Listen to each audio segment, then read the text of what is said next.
de la vie, Enzo Bordonaro. Nous sommes en compagnie d'Hélène Renoux. Bonjour Hélène. Bonjour Enzo. Alors, vous faites partie bien sûr de la pastorale de la santé des équipes de visiteurs, mais vous êtes venu avec Michel Bocage. Bonjour Michel. Bonjour. Alors Michel, c'est votre première radio, hein. Oui. Mais on va d'abord parler de ce que c'est qu'être visiteur et notamment de suivre les formations pour des gens qui se posent des questions. Qu'est-ce qui vous a touché dans l'idée de devenir visiteur? Pourquoi est-ce que vous aimez bien cette idée? Par désir d'aller vers les autres. Je me suis beaucoup occupée dans toute ma vie plutôt de mon mari, mes enfants, mon travail, et donc j'avais envie d'aller vers l'extérieur, vers les personnes. Alors évidemment, il y a des visiteurs depuis l'époque de Jésus, hein, ça remonte quand même très très loin, mais chaque quartier, je dirais, chaque coin, et surtout à Bruxelles, il y a un tas de choses. Vous faites des visites autour de chez vous, des gens qui sont près de chez vous? Mais mon désir était d'aller plutôt vers les personnes qui étaient isolées chez elles. Oui, c'est ça. Mais l'association des visiteurs de la paroisse, en fait, s'occupe plutôt des personnes qui sont dans des homes ou visiteurs dans les hôpitaux. Donc, visiteurs dans les homes, visiteurs dans les hôpitaux, et pas tellement dans... Parce que c'est vrai qu'à domicile, c'est spécifique, c'est encore autre chose. Oui. Mais voilà, je me suis retournée vers aux visites en maison de repos, pour l'instant. Alors, Michel, évidemment, vous y avez fait allusion, il y a une équipe, c'est-à-dire vous le faites pas toute seule. Non.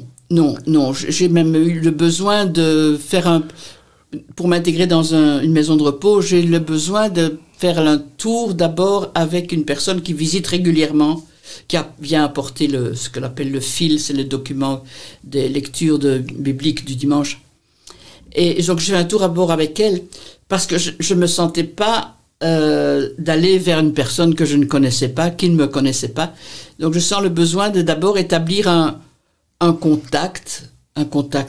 Et donc je suis encore dans cette optique-là, en fait. Dans ces équipes de visiteurs, vous arrivez à vous voir souvent sur l'année On se voit tous les 2-3 mois. Tous les 2-3 mois, il y a une réunion du groupe. Mais ça veut dire que quoi, vous jugez pas mutuellement, vous présentez juste... On témoigne de ce qu'on a vécu, de ce qui nous a apporté ou de ce qu'on a difficile. Voilà, c'était des témoignages qu'on fait plutôt à cette réunion. Alors, à un moment, vous vous êtes dit, tiens, peut-être qu'il faudrait que je sois formé. Oui. Vous êtes venu à cette formation ABC des équipes de visiteurs. Comment vous avez entendu parler de ces formations? À la réunion des visiteurs, j'ai trouvé les dépliants et j'étais intéressé pour avoir des éléments pour être adéquate à la visite, pas faire trop des gaffes.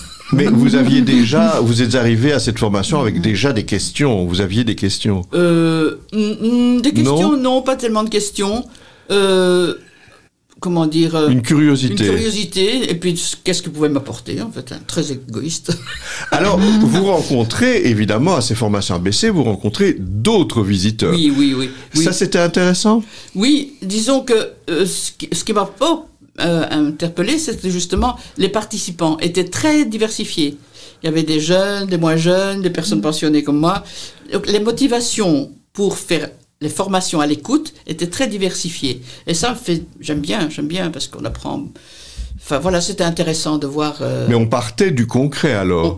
Oui, alors la formation est très concrète, avec des exemples vraiment, des conseils très concrets, des choses vraiment très, très bien. Et utiles, quelle que soit la motivation que je retrouvais dans le groupe, la formation répondait aux attentes, aux questions, à la curiosité des gens, quoi. Ça veut dire que même si vous avez, imaginons, des années d'expérience, l'idée de vous former vous semble normale. Encore tout à fait opportune, parce qu'on apprend des choses de toute façon. On est toujours en apprentissage. Et comme ça, on a l'illusion d'être encore jeune. Oui, ça c'est vrai, mais je vous jure que c'est mental. Alors Hélène, je passe à vous. Michel, ici, a eu une expérience de formation dans sa vie de visiteur. Je ne sais pas si on dit visitrice, non? On dit visiteuse, on dit visiteuse. Enfin, je dois vous avouer que dans ce domaine-là, il faut être prudent. Et donc, Hélène, ces formations, vous en avez plusieurs pendant l'année. Il y a les formations ABC, je dirais, pour débutants, et puis il y a des formations un petit peu plus approfondies. Je voudrais vous faire parler d'une prochaine formation ABC. Alors, la prochaine formation ABC sera au mois de mars. Alors, au mois de mars, vous invitez des gens qui, débutent, ou qui vont débuter, ou qui voudraient débuter? Voilà, c'est 3 catégories de personnes. Donc, soit sont des gens qui ont déjà contacté une équipe de visiteurs, et dans ces cas-là, la responsable d'équipe leur propose, et surtout leur enjoint de participer à cette réunion pour savoir un peu avoir des modalités plus précises sur les visites. Ce sont aussi des gens qui ne sont pas dans des équipes, mais qui ont vu au hasard une affiche, un dépliant, ou qui ont un désir et qui veulent découvrir plus précisément de quoi il s'agit. Et donc, dans votre idée, on ne se forme pas tout seul, hein, on ne lit pas juste un article, un livre ou je sais pas quoi. Il y a cette idée de rassembler des gens pour une formation. Tout à fait, parce que souvent, les articles ne répondent pas à des questions très précises, comme par exemple, combien de temps dure une visite, la fréquence d'une visite. Bon, ça, c'est plus de l'informel, enfin, ça demande une discussion. Et puis, on a des exemples très précis, on passe un film. Je ne sais pas si, Michel, le film vous avait plu. C'est pas ça qui m'a farbé le plus, mais voilà. Voilà, mais on parle aussi des fondements théoriques, d'où vient l'idée de visiter des personnes isolées, malades, et puis surtout, depuis cette année, cette formation est ouverte aussi aux bénévoles pastorales, c'est-à-dire que les gens qui veulent être bénévoles en institution de soins à l'hôpital. Mais justement, Hélène, à propos des visites, on est quand même après la pandémie. J'imagine que les visiteurs, enfin, je me tourne vers Michel, hein. Michel, après cette pandémie, après, disons, la limite qu'on a dû mettre aux visites, il y a quand même des choses qui ont un peu changé. Vous pensez qu'il y a une attitude différente? J'étais pas visiteuse pendant la pandémie. Je m'occupais de mon mari, il était déjà bien occupé à ça. Mais ce que je veux dire, c'est que je pense qu'on était en manque de rencontres. On était en manque de rencontres. Et les gens qui ont été très isolés, des cas de gens qui ont quitté ce monde en n'ayant pas de personne auprès d'eux, même pas leurs proches. C'était atroce, hein. Ça, c'était vraiment atroce. Donc, je crois que les visiteuses ont été heureuses de pouvoir reprendre leur visite, parce que ça a manqué, certainement. On a retrouvé un sens à cette mission-là, alors. Oui. Et c'était... Parce qu'en fait, peut-être qu'on s'est aperçu... Enfin, je l'imagine, parce que j'étais pas visiteuse. Mais j'imagine que quand on retrouve cette possibilité d'aller en visite, on retrouve combien ça nous apporte à nous. Parce que à vous les visiteurs. Oui, à nous les visiteurs, ça apporte beaucoup. Il n'y a pas que le bénéfice pour la personne visitée. Ah ben non, je trouve que au contraire, on prend conscience que combien ça nous apporte à nous. Ça nous fait avancer dans notre recherche, dans notre approfondissement de la foi. C'est très important, quoi. Très important. Vous l'entendez souvent, Hélène, des visiteurs ou des visiteuses qui vous disent « mais au fond, moi, ça m'apporte beaucoup de le faire ». Je l'entends énormément. Et c'est gratifiant pour les visiteurs, c'est gratifiant pour nous de voir que il y a ce désir de rendre service à l'autre, d'aller visiter, mais de voir à quel point c'est bénéfique pour la personne qui le vit, comment elle apprend à mieux se connaître, mieux se gérer, mieux appréhender ses émotions. C'est très beau de voir ces retours. Oui, alors justement, cette formation ABC, rappelez-moi la date, hein, parce que Mardi 21 mars 2023. 21 mars, et c'est plutôt en soirée? C'est l'après-midi, de 14h à 17h. 14h à 17h. Ça veut dire qu'en fait, si je viens, je dirais en ne sachant rien, hein, je suis le débutant total, ou au contraire, je vais commencer dans quelques mois, ça n'a pas d'importance pour cette formation. Ah ben non, au contraire, vous êtes plus que bienvenus. C'est fait pour les débutants, ceux qui n'ont rien fait ou très peu, et qui veulent découvrir, ne sachant pas s'ils veulent faire. Voilà, c'est fait pour ces 3 genres de catégories de personnes. En même temps, Michel, je me retourne à nouveau vers vous, on est toujours un débutant, j'imagine. Mais oui, parce que chaque rencontre est différente, hein. Chaque rencontre est différente. Il faut passer le cap d'aller vers l'inconnu. Parce que quand on va à une rencontre, on ne sait pas ce qu'on va Parce qu'il y a des personnes, justement, c'est pour ça que moi j'aime bien faire un peu connaissance avant de visiter régulièrement, c'est que on ne sait pas comment la personne, ce qu'elle a besoin, en fait. Peut-être elle n'a pas envie d'avoir des visites. Et donc, elle ne veut pas les m'imposer, quoi. Donc, on va vers l'inconnu et parfois un refus. Mais Michel, les visiteurs, c'est pas nécessairement une action religieuse, c'est-à-dire vous ne portez pas la communion ou vous faites pas de la prière. Non. Il y en a qui se sont spécialisés plutôt dans ces choses-là, mais moi, je vais, comme être humain d'abord, je suis chrétienne en second lieu, et pas quand je me présente, quoi. Voilà. J'ai fait une fois. C'est votre inspiration d'être chrétienne. Vous êtes inspiré par ça, mais c'est pas votre identité, quoi.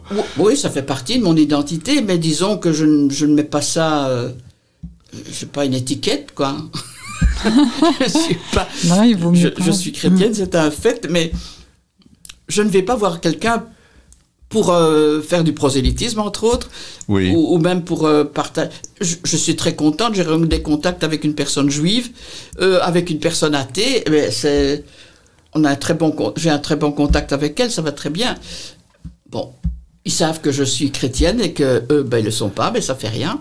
Mais justement, Hélène, je vais vous interroger sur il y a eu la semaine de prière pour l'unité des chrétiens, quand cette émission va être diffusée.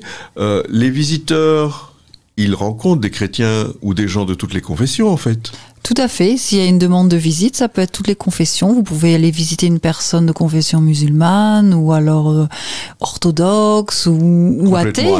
Ou athée, parce que le visiteur est là pour accompagner. Donc marcher avec sur le terrain spirituel de la personne. Je veux dire spirituel, ça veut dire trouver un sens à sa vie, relire sa vie, que la personne puisse se sentir libre de déposer des fardeaux si elle en a. Ensuite, si ça évolue sur le terrain religieux, d'accord, mais c'est que la personne visitée qui décide. Oui. Voilà. C'est une étape ultérieure. Tout à fait. Éventuelle. Oui. Éventuelle. Si la personne visitée est chrétienne et qu'elle veut que le visiteur prie avec elle, tout ça, il peut le demander. Mais il ne faut pas précéder les demandes du visité. Alors Hélène, rappelez-nous la date. Alors je vous la rappelle, c'est un mardi 21 mars 2023, de 14h à 17h. Alors, est-ce que vous préférez qu'on vous prévienne ? Il faut s'inscrire de toute façon, même si la formation est gratuite. Oui, le café, on ne sait pas combien on doit en faire. Exactement. Donc vous pouvez vous inscrire sur l'adresse sanitas@vicabru.be ou vous pouvez aussi consulter notre site, donc c'est www.santé-bxl.be.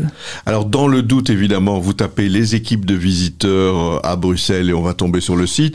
Et puis, il faut rappeler, vous avez quand même aussi la possibilité de recevoir des gens au centre pastoral. Donc, si on passe et qu'on veut vous parler, c'est pas avec grand plaisir, on est au 2e étage. Donc, vous êtes les bienvenus. Alors, je remercie beaucoup Michel Bocage d'avoir vraiment fait cet effort de venir nous parler parce que la radio, je sais, c'est pas facile. Et merci Hélène Renaud. À bientôt. Au revoir Enzo, à bientôt.